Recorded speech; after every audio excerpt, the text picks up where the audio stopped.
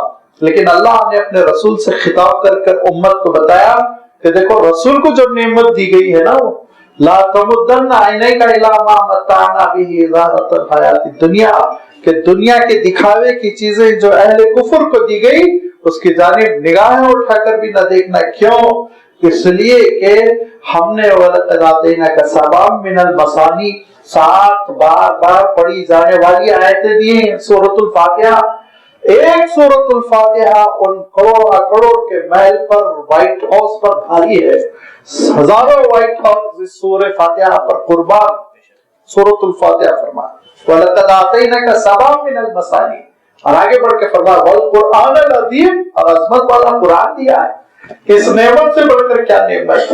غریب سے غریب، امیر سے امیر، مصروف غیر مصروف، عامی جاہل، پڑھا لکھا، سب اللہ کے کلام کو اپنے سینے میں رکھ سکتا ہے، اس سے وابستہ ہو سکتا ہے، اس سے جڑ سکتا ہے. یہ نعمت تو سب کے لیے عام ہے، سب کے لیے عام ہے. لہذا اتنی بڑی نعمت ملی ہوئی ہے، اس پہ سجدہ شکر بجا لاؤ، اس پہ سجدہ کرو. محل ملنے پر سجدہ، انعام ملنے پر سجدہ، دولت ملنے پر سجدہ، اس کی کوئی حیثیت نہیں ہے. تو عارضی چیزیں کھینچی جائے گی، چھین لی جائے گی، لیکن یہ اللہ کا کلام ہے جو قبر میں کام آئے گا، تمہاری قبر کو روشن کرے گا. یہ اللہ کا کلام ہے جو میدان حشر میں تمہارے پہلو میں کھڑا ہو جائے گا اور کہے گا کہ پروردگار یہ میرا اہتمام کرتا تھا، میرا خیال کرتا تھا، آج تو اس کا خیال کرو. یہ اللہ کا کلام جو بندے کو جنت تک لے جانے کا سبب بنے گا. وَإِذَا قُرِئَ عَلَيْهِمُ الْقُرْآنُ لَا يَسْجُدُونَ، لیکن جو اس نعمت کے ناقدرے ہیں وہ سجدے شکر نہیں کرتے. ایمان والے سجدے شکر کرتے ہیں، سجدہ بجا لاتے ہیں اللہ کا شکر ادا کرتے ہوئے. کیا ہو گیا ان نادانوں کو کہ ایمان بھی قبول نہیں کرتے، اور قرآن پاک جب پڑھا جاتا ہے ان پر، اس کی تلاوت کی جاتی ہے تو ان کو سجدے کی توفیق نہیں ملتی، سجدوں سے محروم ہیں، منکر بنے ہوئے. بل الذین کفروا یکذبون، بلکہ یہ کافروں کا عالم یہ ہے کہ یہ اللہ کے کلام کو جھٹلاتے ہیں. واللہ اعلم بما یوعون، اور اللہ تعالیٰ خوب جانتا ہے کہ دلوں میں کیا ان کی نیتیں ہیں. دلوں میں ان کے یہ نہیں ہے کہ ہمارا پرانا دین ہے، اس دین کو ہم تھامے رکھے. ہرگز نہیں، وہ تو بہانہ ہے، وہ تو بولنے کی باتیں ہیں. ان کے دل میں چور ہے، ان کے دل میں دنیا کی محبت ہے، ان کے دل میں ناجائز زندگی بسر کرنے کی خواہش ہے، ان کے دل میں جانوروں جیسی زندگی بسر کرنے کی خواہش ہے. ان لذتوں کی خاطر وہ اپنے پرانے اور گندے مذہب کو پکڑے ہوئے ہیں، ورنہ وہ حقیقت سمجھ رہے ہیں. پاکیزگی کیا ہے، عقیدہ کیا ہے، عمل کیا ہے، اخلاق کیا ہے، محبت کیا ہے، عبادت کیا ہے، سمجھ رہے ہیں. وہ بیوقوف نہیں ہے، بہت ہوشیار ہیں. لیکن کیا کریں، یہ دنیا کی لذت اور یہ دنیا کے مزے تو لوٹنا چاہتے ہیں نا، انجوائے کرنا چاہتے ہیں، اور ان مزوں سے محروم نہیں ہونا چاہتے، ان لذتوں سے بٹرا نہیں ہونا چاہتے. اب لازمی بات ہے، اس کے لیے بہانہ کیا کرنے ہیں، ہمارا پرانا کلچر ہے، ہمارا پرانا دین ہے، ہمارا پرانا مذہب ہے، یہ ہے وہ ہے، سناتن ہے پناتن ہے، اور چھوڑتے نہیں. لیکن دل میں جو چور ہے نا، اللہ تعالیٰ سے واقف ہے. واللہ اعلم بما یوعون فبشرهم بعذاب الیم، تو خبر دے دو ان کو دردناک عذاب کی، پھینکے جائیں گے وہ جہنم میں. الا الذین آمنوا وعملوا الصالحات، رہے صاحب ایمان اور صاحب اعمال صالحہ. دونوں چیزیں یاد رکھیے. اگر ایمان اعمال صالحہ نہیں ہے تو بڑی مصیبت ہوگی, کیا کیا مرحلوں سے گزرنا پڑے گا. اور کسی صاحب کے پاس اعمال تو بڑے اچھے اچھے ہیں, بڑے سوشل ورکر ہے, ویلفیئر ہے, یہ ہے وہ ہے, لیکن ایمان نہیں ہے. تو لازمی بات ہے, ایک کے پاس پاسپورٹ نہیں ہے, ایک کے پاس ویزا نہیں ہے, دونوں بھی باہر نہیں جا سکتے. جنت میں داخل ہونے کے لیے دونوں چیزیں چاہیے, صرف پاسپورٹ نہیں, اس پہ ویزے کا اسٹیمپ بھی ہونا. پاسپورٹ ایمان ہے, عمل صالح ویزے کا اسٹیمپ ہے. دونوں چیزیں ہوں گی تو پھر تمہارا داخلہ جنت میں. فرمایا کہ الا الذین آمنوا وعملوا الصالحات لهم اجر غیر ممنون, غیر منقطع, ختم نہ ہونے والا, کنٹینیوسلی جاری رہنے والا, ہمیشہ خالدین فرمایا جس کو, ہمیشہ باقی رہنے والا ان کو اجر ملے گا. وہ اجر نہیں جو 65 سال کے بعد ختم ہو گیا, 60 سال کے بعد ریٹائر کر دیا گیا, نہ, ہمیشہ ہمیشہ جاری رہنے والے اجر سے اللہ تعالیٰ مالا مال کرے گا. دو شرطوں پر, صاحب ایمان رہو, صاحب اعمال صالحہ رہو. یہ دونوں شرطوں کی تکمیل کر لو گے تو پھر قیامت کے دن اللہ کی نعمتیں تمہارے لیے ہے. ورنہ فبشرہم بعذاب علیم, خبر دے دو ان کو ایک دردناک عذاب کی. اللہ تعالیٰ اس عذاب سے ہم سب کو محفوظ رکھے. وآخر دعوانا ان الحمد للہ رب العالمین.